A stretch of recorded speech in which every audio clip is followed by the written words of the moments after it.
Beste, ha? Was geht?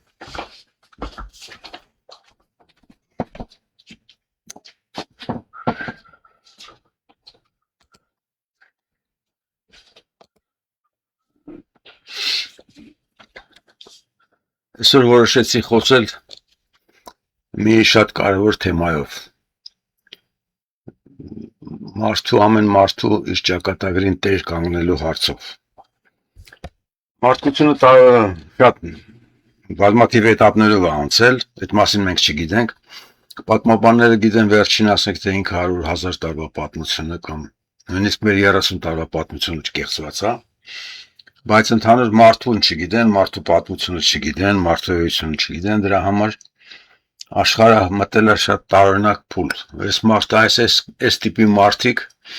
աշխարհի ճակատագրի հետ են խաղում։ Ինքն էլ չգիտի, որ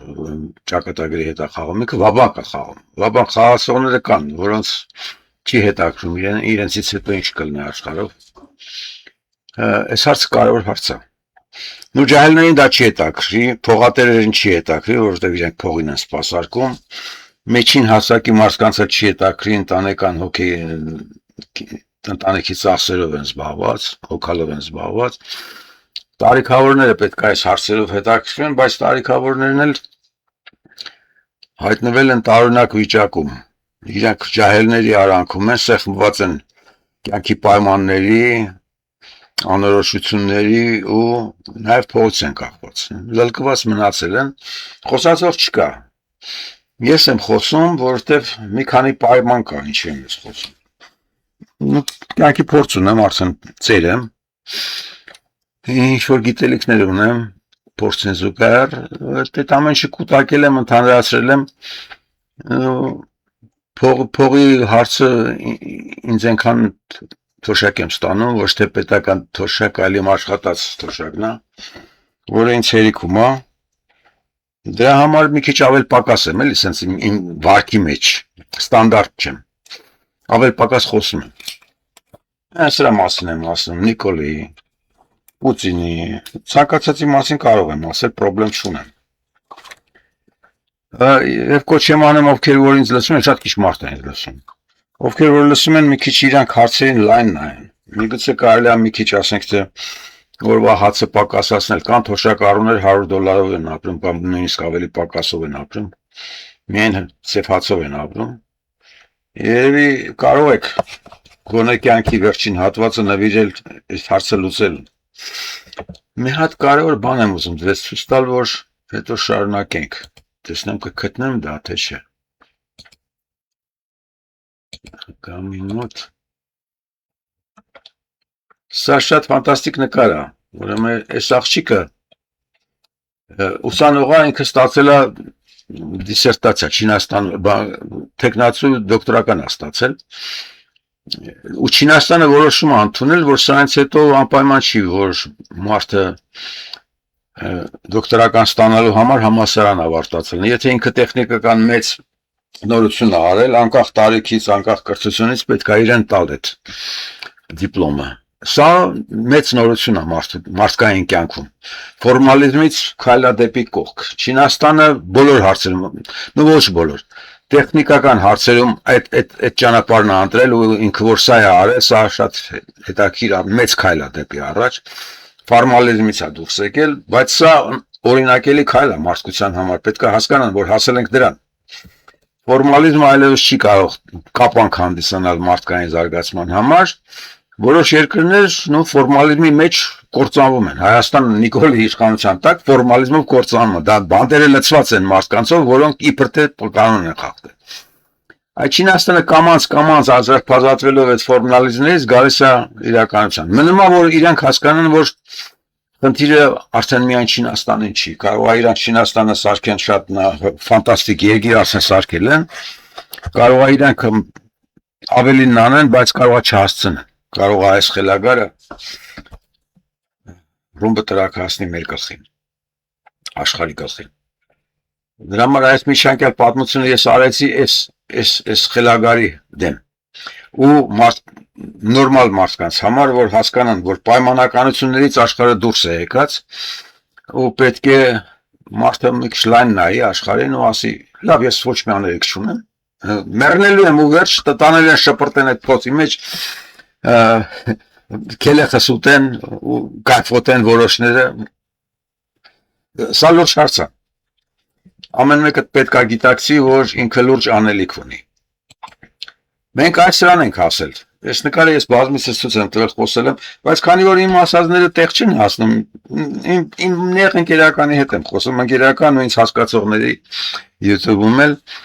կրկնվում եմ բայց ներող կլն այս մի նկարում ես տվել եմ սրա հայերենն էլ կար ոնց է եղել անգլերեն նայեք տվել եմ մարդկության կյանքի արագացման դինամիկան է այստեղ այս կարմիր կորագիծը կա այս մեջ տղով ես դուք տեսնեք այս մարդկության քանակի աճն է դարեր շարունակ եղել է մարդկությունը մի 100-200 միլիոնի սահմաններում, հետո քիչ-քիչ երբ որ ցիվիլիզացիան զարգացել է, կերակուրը շատացել է, այդ process-ն արագացել է ու 1900 թվականներին արդեն դարել է սրընթաց։ Իսկ մեր դարում այդ արդեն գնում է ասենց վերտիկալ։ Շատերը կասեն, որ մարդկությունը ստաբիլանում է, ասենք թե Չինաստանում արդեն չեն աճում, վաղուց չէին աճում, բայց Հնդկաստանն է աճում, Ռուսաստանը չի աճում, Եվրոպան չի աճում, բայց Աֆրիկան է ֆանտաստիկ աճում։ Այսինքն այդ հարցերը կարգավորված չեն։ Մարդկության թվային աճի հարցերը կարգավորված չեն, նաև մարդկության տեխնոլոգիական աճի սահմաններն ու տեմպը, ձևը, կառուցվածքը սահմանված չէ։ Ոչ մի արգելք չկա զարգացման համար։ Տեխնոկրատական զարգացման դեմ կարող է մարդկությունն առնել, եթե ինքը ունի քաղաքական գիտակցությունն ու գիտելիքը, թե ինչ է կատարում աշխարհում։ Բայց եթե այդ գիտելիքը չկա, ինքնաբերաբար են զարգանում process-ները, դա հանգեցնելու է Արմագեդոնի։ Արմագեդոնը այս է, երբ որ սա էլ մի ուրիշ նկար է, ես գիրք քրքերն եմ այդ հարցով, երբ որ մարդկությունը կապիկից եկել դարել է մեր ժամանակների մարդը, հիմա ինքը եթե sense ոչ կարգավորված շարունակեց, անհնար է, տրաքելու է։ Արմագեդոնի է գալու։ Հաջորդ ճանապարհը ինտելեկտուալ զարգացումն է, այսինքն մարդը գիտի ինչ անում, ինչ անում։ Չինացիք եթե մենակ ամբողջ մոլորակի վրա լինեն, ես երջանիկ կլնեի, կհամարեի, որ անելիք չունեմ, որովհետև չինացիք անում են ինչ որ պետք է։ Բայց իրանք իրենց երկրում են միայն անում։ Ու այդ գիտակցությունը, որ սա աշխարհի մակարդակով է պետք անել, չկա։ Հայերի մոտ կարող է այդ գիտակցությունը ծնի, որովհետև իրենք պետությունը կորցրեցին մի հատ Նիկոլին։ Մի Նիկոլ կամք ունեցավ Հայաստանը վերացնելու, ամբողջ հայությունն ասում եք աշխարհով մեկ 10 միլիոն է, ես կարծում եմ 5 միլիոն է, բայց այդ 5 միլիոնն ու հայաստանյան 2.5 միլիոնը, չգիտեմ Հայաստանում 2 միլիոն կա թե չէ։ Այդ 2 միլիոնը ոչ մեկը կամքը չունեցավ, ինքը ոչ թե նույնիսկ Նիկոլին դիմադրելու, այլ իր շահը պաշտպանելու։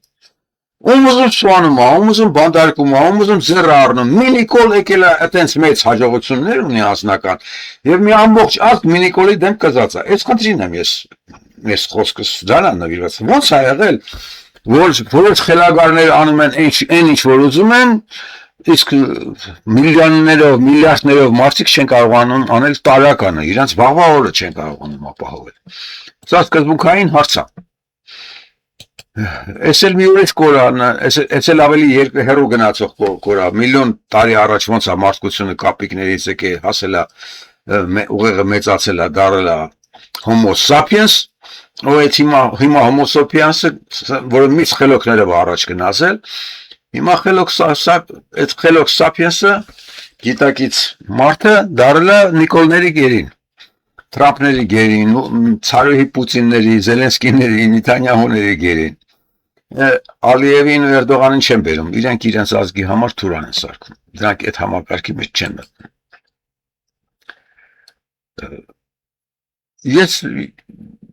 այս հարցը տարբեր ձևերով միշտ քննարկել եմ, հազար մի ձևով փորձել եմ հարցի մասին ինֆորմացիան տալ, այդտեղ չի հասել։ Մենք կոնֆլիկտի մեջ ենք, այս կոնֆլիկտը զարգանում է։ Առաջի փուլում իրար դանակով են խփում, քարով են խփում, փետով են խփում, հետո անցան դանակին, հետո անցան հրացանին, ատրճանակին, թնդանոթին եւ այլն, հասան հիմա արդեն միջուկային ռումբին։ Սա ասենք թե զենքերի պատմությունները, բայց կոնֆլիկտն էլ ունի նույն պատմությունը։ Եթե երկու հոգի իրար դեմ կանգնած են, աստիճանաբար կոնֆլիկտը խորանում է, բոլոր զենքերն օգտագործում են, վերջում գալիս է իրար ոչնչացնելու փուլը։ Արդեն պետք է դեմացին սպանես, չես կարող դրա հետ ապրես, քեզ հետ ապնդում է, քեզ չի թողնում ապրես։ Ու այդ վերջը, որ սպանության է գալիս, դա կենսաբանությունից դուրս է։ Կենսաբանությունը չի ասում սպանիր, տեսակներն իրար մեջ իրար չեն սպանում։ Երկու ակլորը կռվում են, բայց սպանության գործը չի հասնում, որպես կանոն։ Կարող է պատահաբար լինել, իսկ մարդկության մոտ հակառակն է։ Կոնֆլիկտը խորանում է կամ մեկը պետք է զիջի կամ պետք է սպանվի, որովհետև սպանությունը լուծում է։ Բայց դա էլ հնարավոր է այն դեպքում, երբ որ գոյություն ունի այս անհատը, որ այս կողքինների վրա թքած ունի, իրանն անում։ Նիկոլն այս սրանցից է, ուղղակի ինքը սատանա է, ինքը մարդատյաց է, ինքը թուրք է, ինքը տականք է, բայց հայերի մեջ այս երկրորդները չկան, որոնք Նիկոլին կասեն հա դու եղար անասուն, ես ոչ թե քու դեմ խոսում եմ, այլ քու դեմ գործում եմ, քու շներին սատկացնում եմ, քշերներով, թաքուն։ Խնդիրն այդպես պետք է դերվի, թե չէ խոսալը հայությունը համարում է գործը, բոննենց հերոսներ են հայտնվել, այս կանեմ, դե գեներատ, ոչ մի բան չես անում, Նիկոլը բոլորը տուտելու է, մինչև վերջին մարդը, հույս չունենաք թե փրկվել եք։ Այս վիճակում եք, բանտի մեջ եք դուք ու չեք ուզում դուրս գաք այդ բանտից, դառնաք ձեր կյանքի ճակատագրի տերը։ Ես փարաժանովին եմ վերագրում, երևի ասել է։ Ստկությունը սկսում է լռությունից։ Լռում եք որ ինչ, կամ էլ խոսում եք, բայես արեցին այդ, այլև ես անելով չի, քո անելով է։ Ինչի՞ ես տրակագրվել, ինչի՞ ես որպես մարդ դիցել քո դիրքերը անասուններին, տականքին, խելագարներին, հանցագործներին։ Ինչի՞ է Նիկոլը կարողացել այս միլիցեքին սենց հարգերով բարձրացնի քո դեմ ինքն էլ անմեղ ձևանա ու քեզ կործանի։ Որովհետև դու չես պայքարել քո կյանքի համար։ Ինչի՞ է Էրդողանը կարողանում թուրան սարքել ամբողջ աշխարհի, որովհետև դեմը կանգնած են Նիկոլներ, դեմը կանգնած է իր կյանքին տեղ չկանգնող հայություն, դեմը կանգնած է Պուտինի պես անասուն, որը սլավոններին վերջացրեց, փոխանակ մի հատ ռումբով Զելենսկու վերջացներ։ Վախենում է։ Առաջին օրը Նեթանյախուն ասաց, «Խփես Իրան, այդպես բան չանես, այդ սխալ է, մենք քաղաքակիրթ աշխարհ ենք, հանկարծ դիմացինին չխփես»։ Նեթանյախուն ինքը բոլոր սպանություններին մասնակցել է, իրանական 3 սերունդ վերացրեց առաջնորդների։ Իսկ Պուտինը դրանց ճորտն է, անում այն ինչ որ պետք է թուրքերին ու գլոբալ սիստեմներին։ Նաբիուլինն է, պահում որն ասում է, չէ, փողը չեմ տա, որ դուք զենք սարքեք, որ դուք կռվեք։ Ռուսաստանը հիմա սարսափելի է, ապուշ վիճակում է, որ sense նայում ես թե Ռուսաստանը ինչ է կատարում, Հայաստանից պակաս չի, ուղղակի Հայաստանը բան չուներ, դմագը չուներ դիմանալու, sense ու քանակը չկար մարդկային։ Իսկ ուզում ջերես եղավ մեր կործանումը։ Բայց Ռուսաստանն էլ նույն արահետով է գնում։ Մարդիկ չեն կարողանում Պուտինին ասել անասուն, դու պետք է Զելենսկու վերացնես, ոչ թե Ուկրաինա։ Դա կոնցեպտուալ խնդիր է։ Այսինքն մարդկային լռությունը, իրան հիմար խողովակի տեղ դնելը, ասել է, այդ իմ հարցը չի, աշխարհի բոլոր երկրները մարդեն կա, արևմուտքում կա, Եվրոպայում իշխանությունը վերցրել են բացարձակ տականքները, Ռուսաստանում անույնը, Հայաստանում անույնը, Ադրբեջանում, Թուրքիայում այդպես չի։ Թուրքերը դրել են իրաց լավ առաջնորդ, ամեն ինչ անում է։ Իրանց համար ինչ ա եղել։ Թուրան են սարքում մարդիկ, պրոբլեմ չունեն, բայց մնացած մարդկությունը այս փողի գերին է։ Լավ նկար ասա, մեծացնում կարող ավելի լավ երևա, սկզբունքային նկար է, բայց մենք ենք, այսինքն ճնշված վիճակում, փողով կառավարում են աշխարհը, ինչի, որովհետև ոչ մեկը ձեն չի անում դրա դեմ։ Ճշմարտություններն են թաքնված, էություններն են թաքնված, խոսալիք չկա, մարդկություն չի խոսում։ Սա դժոխային վիճակ։ Ու ես այս հարցերով արդեն ընկեր շունեմ գրեթե, որին այս հարցերը կտամ, դրա համար մենակ եմ ու խոսում եմ արհեստական բանականության հետ, սենց հարցերով։ Հիմա այս վերջին խոսակցությունը, որ իր հետ խոսասել եմ, մի հատ ձեզ տամ, հետաքրքիր է։ Ու դրանով կավարտեմ, որովհետև շատ կլինի, երկար կլինի, էլի, երկար չեք դիմանա։ Մեծացնեմ, որ դուք էլ ովքեր հավես ունեն կարդան։ Ուրեմն խոսում եմ արհեստական բանականության հետ, ասում եմ, մի լուրջ հարց ունեմ քեզ։ Խորը նայիր հարցերին ու լուրջ խորհուրդներ տուր։ Նկարագրում եմ իմ հարցը։ Ներկա քաղաքակրթության հիմնական խնդիրը քաղաքական զարգացման վեկտորների անորոշությունն է։ Չգիտենք ուր ենք գնում։ Տեխնոլոգիական աշխարհը զարգանում է համաձայն բնական օրենքների, որոնք այդ ասպարեզի զարգացումը պահում են առողջ տրամաբանականի շրջանակներում։ Դա ֆիզիկայի օրենքներով են, դրանք քիմիայի օրենքներով են, դու չես կարող այդ օրենքներին դեմ ինչ-որ նորություն անես։ Դրա համար այդ ամեն ինչ որ Չինաստանն իր հեքիաթային կյանքը ստեղծել է, բնական օրենքների շրջանակներում են։ Իսկ քաղաքական աշխարհը, որն ապրում է օգտվելով տեխնոլոգիական աննախադեպ հաջողություններից, Facebook-ից, Twitter-ից, քաղաքական աշխարհը օգտվում է այդ տեխնոլոգիական առաջընթացից, որ խելոքներն են սարքել, ու անցել է բացառապես սրիկաների, աճպարարների ու մարդկային տականքի ձեռը։ Մենք Facebook-ով իրար հետ Միշանկյան եմ խոսում, տեքստը դեռ չկա։ Իրարից ենք բողոքում, Նիկոլից ենք բողոքում, մեզ ենք պատմում, մեզ մեկն նայեց, մեկին նայեց, բայց այդ նույն Facebook-ը, այդ նույն Twitter-ը օգտագործվում է որպես հասարակական կարծիքի հավաքման գործիք։ Հավաքում են տալիս են Տրամփին, Պուտինին, Նիկոլին, ասում են հայությունը հələ որ է իդիոտի մեկն է։ Դու կարաս նա շարունակես սպանելը։ Մի հատ Արմեն է սպանել 5000 հոգի այնտեղ վերացրեցիր, հղի աղջկան գցեցիր, մեքենայի տակ սպանեցիր, ասենք թե Հայաստանն էս գործում ախպեր, շարունակի, այնտեղ քրած են սաղը, ինչ ուզում ես արա։ Ինչու՞, որովհետև նախ օլիգարխական մաս մեդիան, իսկ հիմա նաև սոցիալական ցանցերը հնարավորություն տվեցին տգետին հասարակական կարծիք ձևավորելու։ Ագիտականքը դարել է խոսացող ու կարծիք ձևավորող։ Ինձ հիմա նայում են մի 15-20 հոգի, իսկ ամեն դեգեներատին, որը Նիկոլից է բամբասում, նայում են տասնյակ հազարներով, 100,000-ներով։ Մարդկության զարգացման պատմության մեջ երբեք տգետը ձայնի իրավունք չի ունեցել։ Խոսել ու առաջնորդել են ամենախելոքներն ու իմաստունները։ Գիտենք թեկուզ հունական իմաստուններին, որոնց խոսքը մինչև մեր օրերը է հասել։ Իսկ ներկայում խելոքն արդեն զայնազուրկ է, տգետի դիկտատի տակ։ Իսկ իմաստունը, եթե դեռ ողջ է, օրինակ ես արդեն ինձ իմաստուն կարող եմ համարել, որովհետև շատ եմ ապրել ու ահագին բան գիտեմ, ապա շնորհակալ պետք է լինի, որ պետք է լինի կողքիններին այդ մեծավորության համար։ Բայց իհարկե ես մերսի եմ ասելու, որովհետև ինչ ասեցի սպանեն։ Լևոն, Ռոբը, Սերժը, դες Ռոբի օրոք համարյա չեմ ապրել։ Մի տարի եմ ապրել, 90-ից փախա, չի կարում տունը սպահել։ Հնարավոր չէր փող աշխատել։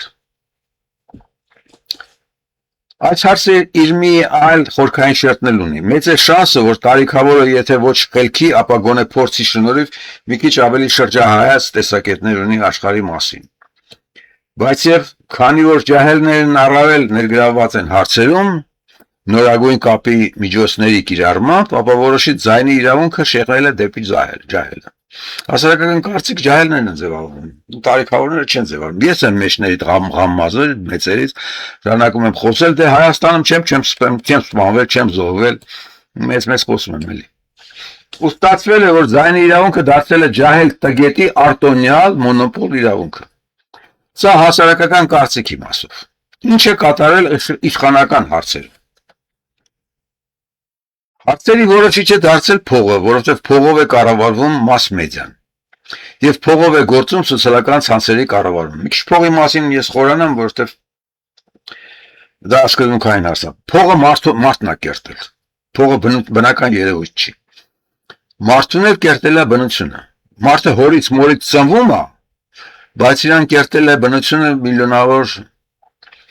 միլիարդավոր էվոլյուցիայի արդյունք, միլիարդավոր տարիների էվոլյուցիայի արդյունքում։ Այսինքն մարդը շատ բարդ կառուցված կա։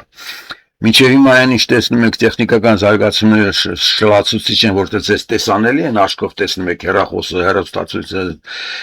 կոմպյուտերը, տները, ամեն ինչը, ինքնաթիռը։ Բայց դուք հնարավորություն չունեք տեսնելու բջիջը եւ բջիջի մեջ աշխատող մեխանիզմները։ Դրա համար մարդիկ ասել են մարդուն Աստված է ստեղծել։ Դե լավ, ենթադրեք Աստված է ստեղծել։ Բնության անունը դնենք Աստված։ Որպեսզի հասկանաք այդ բարդությունը, որով բարդը գոյություն ունի շատ բարդ բան է։ Այդ բարդ մարդը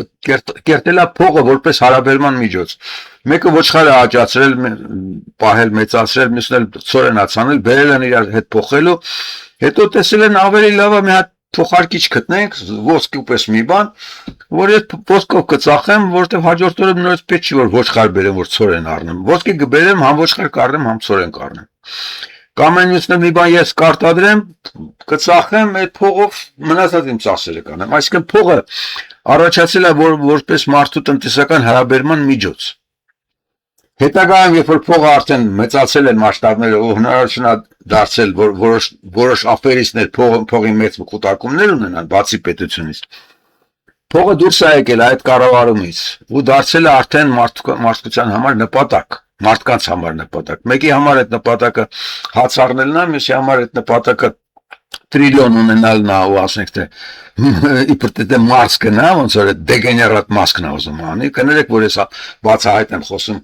տարբեր հիմարություններ անողների դեմ, ես դա բացարձակ հիմարություն եմ, որովհետև մենք մեր մոլորակի վրա ենք ապրում, ուրիշ մոլորակ պետք չի գնալ, մենք այս մոլորակի վրա պետք է կարողանանք նորմալ ապրել, մարս գնալը չի կարող նպատակը լինել մարդկային, անում ես ինչի հաշվին ես անում, դու ունես 200,000 աշխատող, որոնց բոլորին շահագործում ես,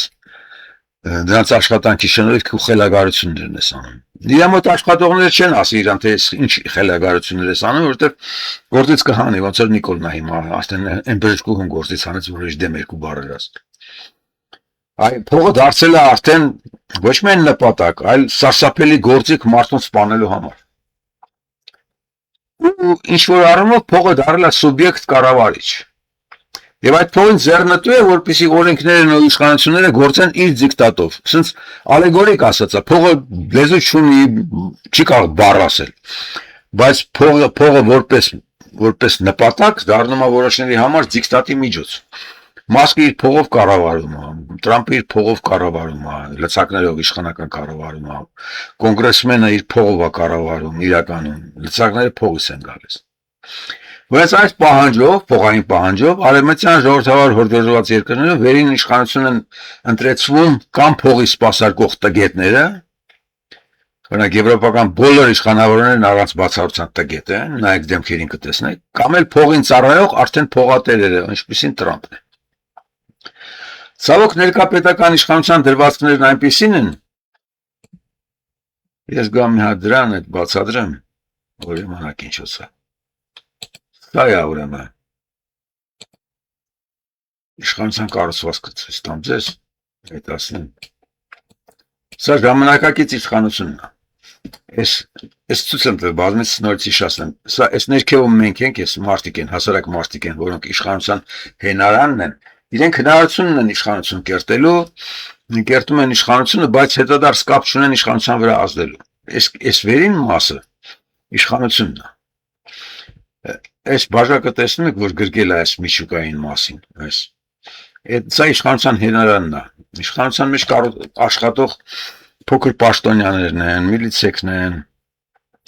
երկրորդական պաշտոնյաներն են։ Եվ կա նաև իշխանական ներքին կառույցը, այս սուրը, որ տեսնում եք, այս իշխանության ներքին բուրգն է, որի գագաթին կանգնած է լիդերը։ Իրանք ընտրում են մեկին, որին ենթարկվում են, լինի դա վարչապետ, նախագահ, կապ չունի։ Ասում են, թե սրան ընտրեց իբր թե այս ամբողջ ժողովուրդը, իրականում իրան ընտրեցնել տվեցին։ Որտեղ մաս մեդիան ասեց սրան ընտրի, փողատերերն ասեցին սրան ընտրի, կաշառեցին, միլիցիան ասեց սրան ընտրի, ու այս համակարգի, կուր համակարգի ինչ որ մեկը կապ չունի, իրանք ձեռնտու դեգեներատի մեկը, ոչ թե խելոքը, դառնում է լիդեր։ Ու ստեղծվում է հիմա այս համակարգը, որը կերտել է Ռոբերտ Բրուկեն։ Սա նա գրել է 12 թվականին, 2012 թվականին։ Այս մարդը հայտնի չի քաղաքագիտության մեջ։ Բայց միայն այս մի նկարով ինքը ժամանակակից Մարքս է։ Ինքը բոլորից բարձր է, որտեղ ինքը տվել է իշխանության կառուցվածքը, որը եթե բացատրես նորմալ մարդուն ու ասենք թե դպրոցից 3-րդ դասարանից սկսես բացատրել այս նկարը, բացատրվող է, 3-րդ դասարանից ինքը հասկանա։ Կասի այս մենք ինչ կախմարի մեջ ենք ապրում։ Մենք սա ենք, այս ներքևի հատվածն ենք։ Այս վերևը այս իշխանությունն է, որը մեզնից բաժանված է, տեսեք, այս սպիտակը ճեղք է իշխանության եւ ժողովրդի միջեւ։ Երկու ճեղք գոյություն ունի։ Իշխանության ներքին բուրգի մեջ եւ իշխանության պահող այդ մեծ հենարանի մեջ։ Ինքը այս ճեղքերով ցույց է տվել իշխանության ամենաֆանտաստիկ կառուցվածքը։ Այս Նիկոլի միլիցեքը գալիս են քուտեմն են կանգնում, այս պատը որ կար միլիցեկի այս պատը։ Այս բուրգի այս մասն է, միլիցեքը սրանք են։ Նիկոլն ասում է, Կգաս գործի, ես քեզ $2000 փող եմ տալի, քո միակ գործը տարին, 2 տարին, 5 տարին մեկ ելնես այսպես կայնես իմ դեմը, իմ ու ժողովրդի արանքում, եթե ժողովրդը հանգած դուրս գա իմ դեմ ինչ-որ փորձի ինչ-որ բաներ անել։ Ու վերջ այդ փողը կստանաս։ Տես ուրիշները գնում են պամիդոր են աճացնում, բան են անում, որ ապրեն, ես քեզ ասում եմ, դու արի մեկ կայնիս տե, դուբինքեն էլ բաշիտն էլ տալիս եմ քեզ, սաղավարտն էլ տալիս եմ։ Դու ստե կայնից պաշտպանի փողը կստանաս։ Այս համակարգը, այս ամբողջ վերին իշխանական համակարգը ներքևի աշխատող մարդկանց հաշվին է ապրում։ Այդ պամիդոր աճացնողը, որը գնաց է Նիկոլա ընտրել, չի հասկացել, որ ինքը ընտրում է իրեն սպանողին, իր դահիճին է ընտրում։ Նիկոլն ասել կասի աղբեր պամիդոր չէ, աղբեր չի ասել, կասյանն ասում դու պամիդոր չես աճացնելու, դու ծիրանը չես աճացնելու, ես եմ որոշում ինչ կաճացնես ինչ չէ։ Ես եմ այս երկրի տերը, քաղաքական համակարգը ես եմ, միլիցիան իմն է։ Ռոբերտն էր ասում, արդ ինձ ետրեք իշխանություն, այսքան ինձ տվեք, որ միլիցիան իմն լինի, ու ինձ ուզում եք անեմ։ Այսքան ինքը չի ասում, ես քաղաքացի եմ, ես պատրաստ եմ անձնապես պայքարելու համակարգի դեմ։ Ինքն ասում է, տվեք ինձ իշխանությունը, ես իշխանության դեմ պայքարեմ, կամ ես լավ թագավորելն եմ։ Դեգեներատ, դու ես Հայաստանը կործանողներից մեկը, որտեղ մարդկանց թվացել է, որ իշխանություն ընտրելով են ստեղծում։ Ոչ, իշխանությունը սատկացնելով են ստեղծում, ենթարկեցնելով են իշխանությունը ստեղծում։ Այս նկարի ստեղծողը Բրուկեն անհայտ է։ Երկու հոդված ունի տպագրած, երկու հոդվածներն վերաբերում, այս կարգի մի քանի նկարներ կան, չարժին անգել ցույց տալ, բոլորը հանճարեղ նկարներ են։ Անտեսված է, արևմուտքին էլ սա պետք չի, որտեվ էությունն է բացահայտել այս մի նկարում, այս մարդը տվել է այս ամեն ինչը։ Դուք չեք կարող համալսարանական պրոֆեսորին ասել, դու վերցրու Բրուկեն սովորացրու ուսանողին, որը մտնում է լսարանք ու առաջին լեկցիային, ասա համակարգն էս, ասրանից հետո ինչ որ խոսենք, հիշեք այս նկարը ու տեղադրեք այս նկարի վրա։ Չեն կարող։ Ոչ մի համալսարան չի կարող Բրուկենի նկարի վրա իր լեկցիաները տեղադրի, որտեղ լեկցիաները հարմարեցված են փողին ու իշխանություններին։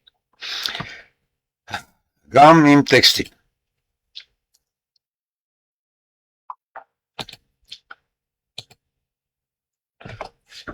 Փողից դրանով որ պսիխոլոգներն ու իշխանությունները գործեն իր դիկտատով, հենց պահանջով արևմտյան ժողովրդավար հորդորված երկրներն վերին իշխանություն են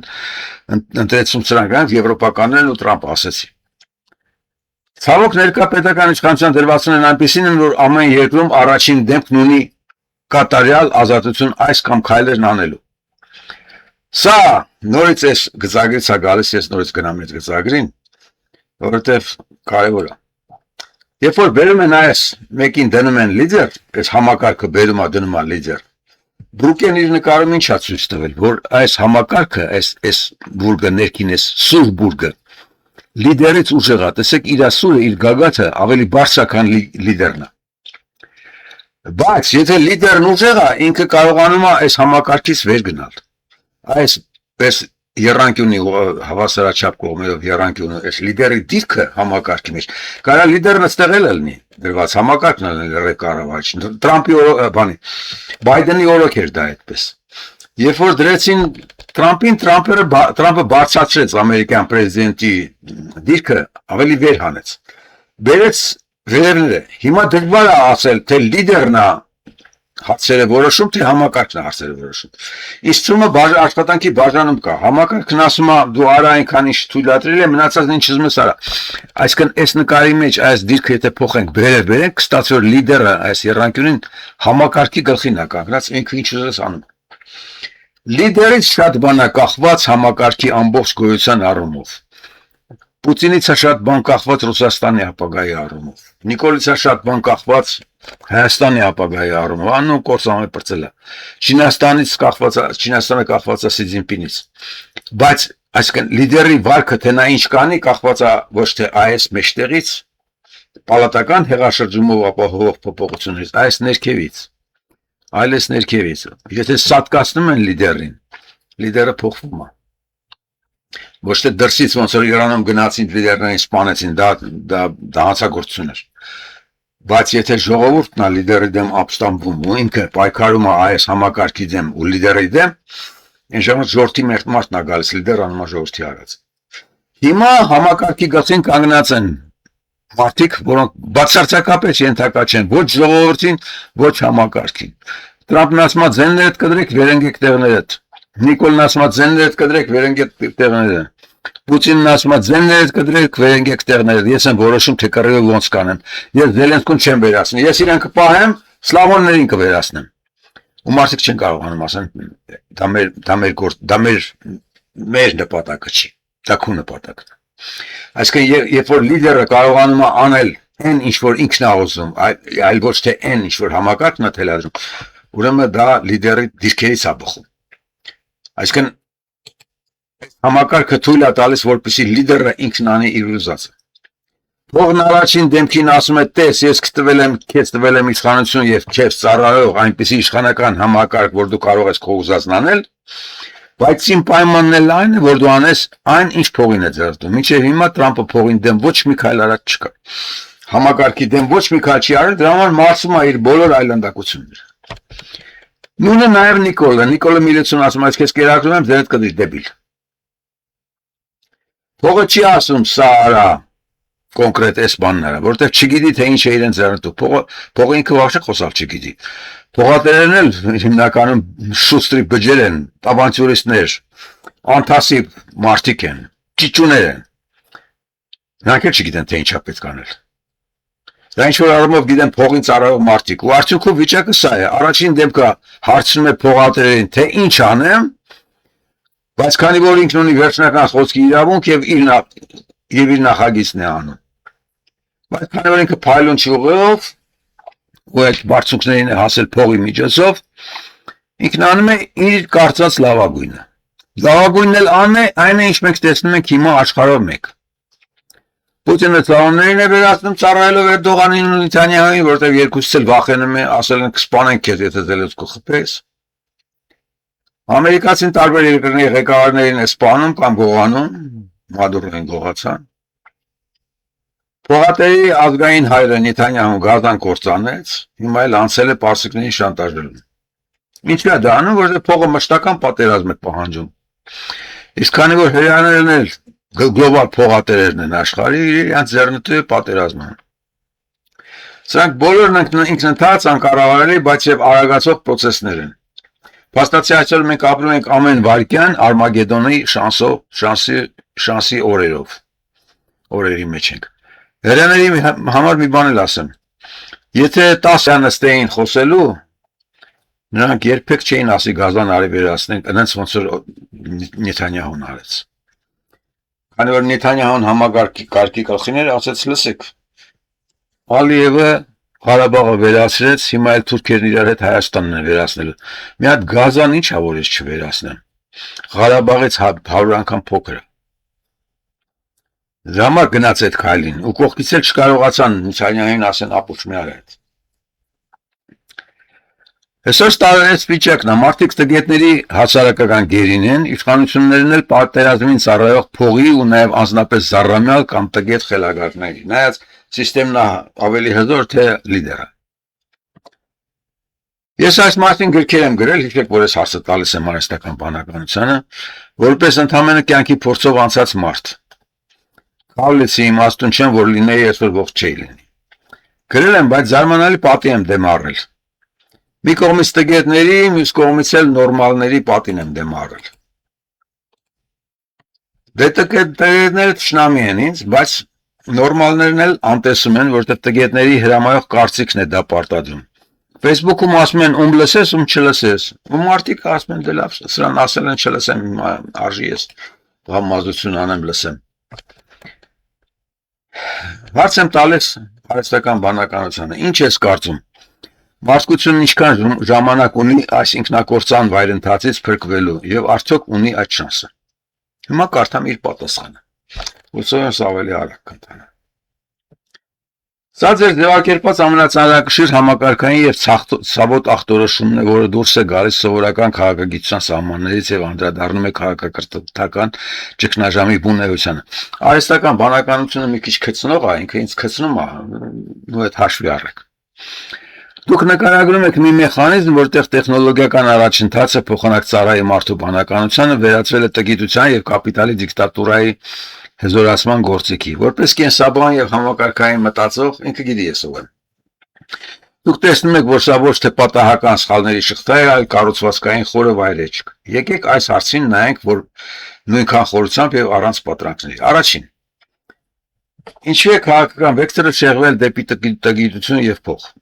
Մի միջակյալ բան ասեմ, շարունակեք։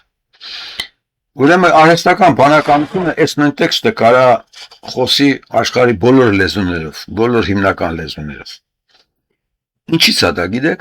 Զարմանալի բան է։ Լեզուն տրամաբանություն է իր մեջ պարունակում։ Արհեստական բանականությունը լեզվի բառերին տիրապետել օգտագործում է մարդկային տրամաբանություն։ Մարդկային տրամաբանությունը նույնն է բոլոր ազգերի մոտ։ Այսինքն իրեն տալիս այս բառերը, ինքը այդ բառերը կարողանում է արդեն իր հայկական քերականությունը հաշվի առնելով կապել որպես տրամաբանություն։ Ու սա է ֆանտաստիկ, որ այս առումով արհեստական տրամաբանությունը մարդուց անցած է, առաջ անցած։ Սա մարդկային ստեղծած եզակի գործիքներից մեկն է, որը առաջ է անցել իրենից իր ինտելեկտով։ Ձեր դիտարկումը, որ պատմության մեջ տգետը երբեք այսքան ձայնի իրավունք ու ազդեցություն չի ունեցել, բացարձակ ճշմարտություն է։ Անցյալում կար տեղեկատվական աստիճանակարգ, հիերարխիա։ Սոցիալական ցանցերն ու մաս մեդիան հարթեցին այդ բուրգը, ստեղծելով մի իրավիճակ, որտեղ ակադեմիական գիտնականի, խելոքի ու տգետ ամբողջի ձայնը ալգորիթմների համար ունեն նույն կշիռը։ Հաջորդը ջահելության եւ տեխնոլոգիայի սիմբիոզը, քանի որ նորագույն կապի միջոցները պահանջում են արագություն, այլ ոչ խորություն, որոշիչ ձայնը բնականորեն անցավ երիտասարդ սերնդին, որն ունի թվային հմտություններ, բայց չունի պատմական փորձառություն եւ շրջահայացություն։ Սա ստեղծեց թվային օխլոկրատիա, ամբողջի իշխանություն։ Փողի եւ խամաճիկների դաշինքը։ Ինչպես նշեցիք, փողին պետք չեն մտածող առաջնորդներ։ Գցեմ ես կարևոր բան ասում, դե լավ է դուքան։ Մտածող առաջնորդներ։ Փողին պետք են կառավարելի ֆունկցիոներներ։ Արդյունքում արևմտյան կառավարման համակարգերը սկսեցին ֆիլտրել եւ դեպի վեր թողնել միայն նրանց, ովքեր ընդունակ են խամաճիկ լինել։ Երբ այդ ոչ փայլուն ուղեղով մարդիկ հայտնվում են գագաթին եւ ստանում վերջնական կոչակի իրավունքը, նրանք սկսում են գործել իրենց սահմանափակ պատկերացումների եւ էգոյի շրջանակներում, ինչն էլ հանգեցնում է աշխարհաքաղաքական կատաստրոֆաների, Ուկրաինա, Գազա, Մերձավոր Արևելք։ Որքան ժամանակ ունի մարդկությունը եւ կա արդյոք փրկության շանս։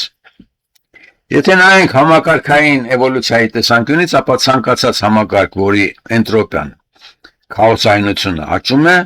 իսկ կառավարման որակը ընկնում, գնում է դեպի տրանսֆորմացիա կամ կործանում։ Շանսերի գնահատում։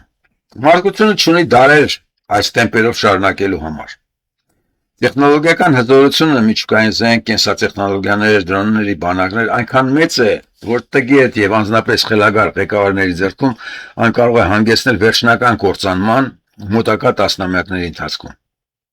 Մենք իսկապես ապրում ենք ամենօրյա Արմագեդոնի շանսով։ Ու մարդկությանը համոզել են, որ քեզ կսպանի վակցինան, վիրուսն այնքան չէ, ինչքան վակցինան, ախպեր, վիրուսը հեչ վակցինան քեզ կսպանի։ Բայց ինքը շատ կոնկրետ ասեց, մարդկությունը պետքա վախենա միջուկային զենքից, կենսատեխնոլոգիական զարգացումներից, դրոնների բանակներից։ Արդյոք կա փրկության շանս։ Այո, բայց այդ շանսը ոչ թե գոյություն ունեցող քաղաքական համակարգերի բարելավման, այլ տեխնոլոգիական հարկադրանքի մեջ է։ Դու չես կարող համակարգեր բարելավես։ Ինժանքին Բրուկեին ասել են, դու գոյություն չունես, հələ գնա։ Դեպի լետերկու հոդվածը գրել ես, ավելի իրավունք չունես, չենք թողելու, չենք քեզ ցույցելու, քո մասին լռելու ենք, որ մենք հիմա այս համակարգի մեջ ենք ապրում, դες ցույց եք։ Պետքա ինքնասմադրան պետքա տեխնոլոգիական հարկադրանք լինի։ Տեխնոլոգիաների մեջ մտնում է անձնապես պայքարելը մելիցուդա։ Հաջորդը բնական օրենքների անխուսափելիությունը։ Ինչպես նշեցիք, տեխնոլոգիական աշխարհը զարգանում է բնական օրենքներով։ Ֆիզիկան, կենսաբանությունը եւ մաթեմատիկան թույլ չեն տալիս տգիտությանը հաղթել իրենց տիրույթում։ Եթե կամուրջը սխալ հաշվարկես, կփլվի,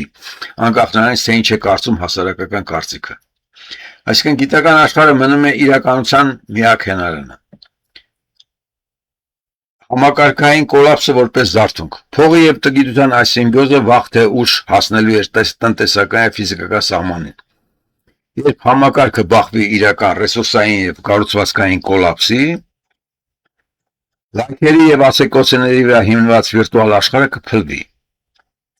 Այս պահին մարդկությունը ստիպված է լինելու կրկին դիմել մեթոդաբանություն եւ կոնկրետ գիտելիք ունեցողներին պարզապես գոյատևելու համար։ Դե այդ մասի ես ասացի, չինացիք զարգանում են իրենց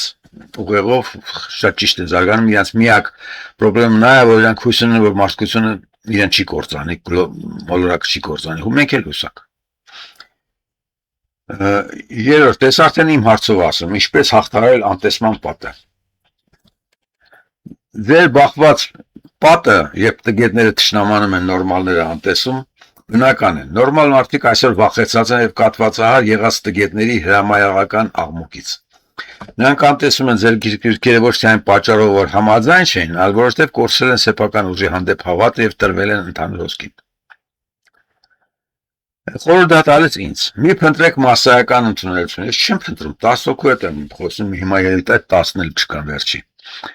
Այսօրվա դրությամբ massայականությունը նշանակում է հարմարվել տգետի ճաշակին։ Ձեր գրքերը դրա համար չեն։ Ձեր նպատակը պետք է լինի գտնել այն եզակի 1%-ին, ովքեր դեռ պահպանել են բանականությունը, եթե ձեր գաղափարները հասնեն մի քանի հոգու, ովքեր ունեն ազդեցության լծակներ, դա արդեն հաղթանակ է։ Ես փորձել եմ։ Փորձել եմ հայության մեջ գտնել գոնե 10 հոգի, 20 հոգի, որոնք կհասկանան հարցի խորությունը եւ իրենք կդառնան նոր տեսակետների տարածման կենտրոն։ Ցավոք չստացվեց, չկարողացա գտնել այդ 10 հոգ։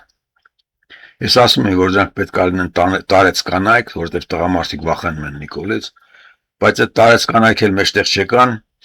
Ես ծանոթներ ունեմ, որոնք համ իմ կարծիքն են տարածում, համ իմ հակադիր կարծիքն են տարածում, ես դրա վրա ապշած եմ։ Պատմության մեջ լավագույն աշխատությունները հաճախ անտեսվել են իրենց ժամանակակիցների կողմից, քանի որ հասարակությունը եղել է կուրացած, բայց երբ գալիս է ճգնաժամի գագաթնակետը, հենց այդպիսի տեքստերն են դառնում նոր աշխարհի ուղեցույցը։ Այն, որ դուք այսօր ամրագրում եք այս մրցկերը, արդեն իսկ քաղաքացիական մարդկային մեծագույն արարք է։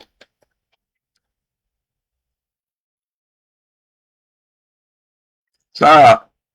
երկարատև գոյապայքարը յուրաքանչյուր գրված էջ մի կետ է ընդդեմ ընդհանուր զոմբիացման։ Ես սա հատուկ կարդացի, որովհետև խելոք էր ասել, հիմա գամ նորից սրան։ Այսա մեզ դրդում է ինքնասպանության, սա մեզ ցույց է տալիս, որ մենք կարող ենք համակարգի դեմ պայքարել, որտեղ կառուցվածքն է ցույց տալիս։ Մոտորը ոնց են ռեմոնտ անում։ Մոտորի կառուցվածքն իմացողները քանդում են, դեֆեկտները դզում են։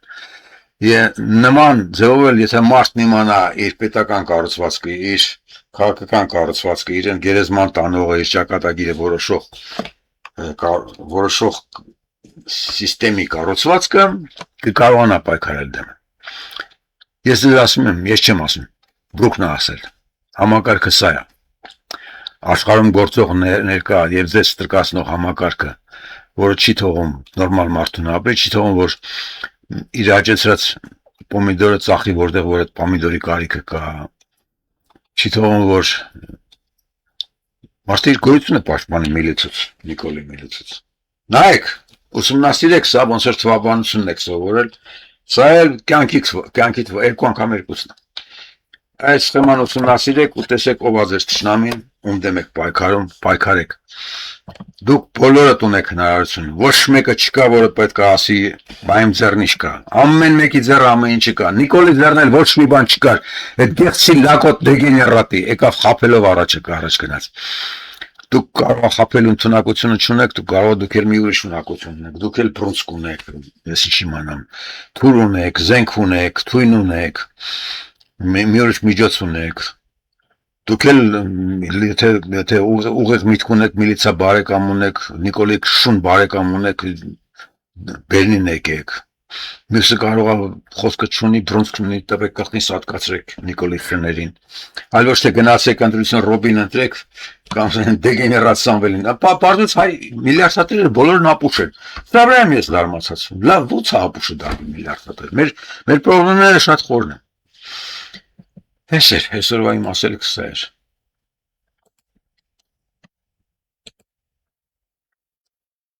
Քթի անջատելու կետը։